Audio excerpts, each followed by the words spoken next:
गुरुदेव सौ रजनी संजय राऊत, राहणार अरुणी, तालुका मोदा, जिल्हा नागपूर।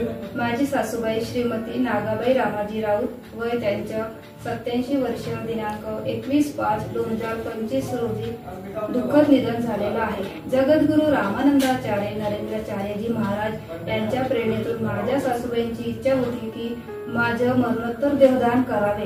त्यामुळे माझ्या सासूबाईंचे देहदान आम्ही NKP साडवे वैद्यकीय महाविद्यालय व संशोधन केंद्र आणि लता मंगेशकर हॉस्पिटल नागपूर येथे केलेले आहे।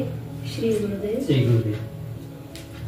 नमस्कार, मी डॉक्टर दीपाली होळकर, NKP साडवे वैद्यकीय महाविद्यालय लता मंगेशकर हॉस्पिटल ते अॅनाटॉमी शरीर रचना शास्त्र विभाग ते HOD विभाग प्रमुख म्हणून कार्यरत आहे।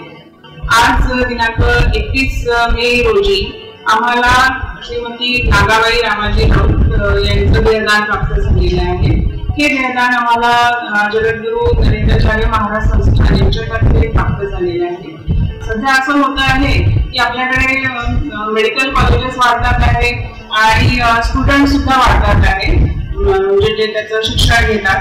तर अशा परिस्थितीत बॉडी डोनेशन फार महत्वाचं आहे, कारण जे काही थेअरी पार्ट जो असतो तो स्टुडंट्स विद्यार्थी लोक पुस्तकातून बघून करून घेऊ शकतात, पण जे प्रॅक्टिकल असतं तर त्याच्यासाठी आपल्याला बॉडी डोनेशनची गरज असते आणि हे बॉडी डोनेशनच्या प्रमाणात तेवढं होत नाही। त्यामुळे जनजागृती करण्याचं फार महत्वाचं कार्य हे संस्थान करून राहिलेलं आहे। आज नागाबाई राऊत आहे त्यांचं जे देहदान आम्हाला आमच्या इथे आणून दिलं त्या सगळ्या लोकांचं, त्यांच्या मुलगा मुली सून या सगळ्यांचे मी धन्यवाद मानते। तसंच जगद्गुरु नरेंद्राचार्य संस्थान यांचे जे पदाधिकारी आहेत लोकांना प्रेरित करतात आणि आम्हाला बॉडी डोनेशन साठी मदत करतात, तसंच श्री माटे आणि इतर जेही काय इथे लोक उपस्थित आहेत ज्यांनी या कार्याला मदत केली त्यांचे मी आभार मानते आणि मनोमन सर्वांना धन्यवाद देते। आणि यापुढेही आमच्याकडे असेच बॉडी डोनेशन होत राहावं असं मी त्यांना सांगू इच्छिते। धन्यवाद।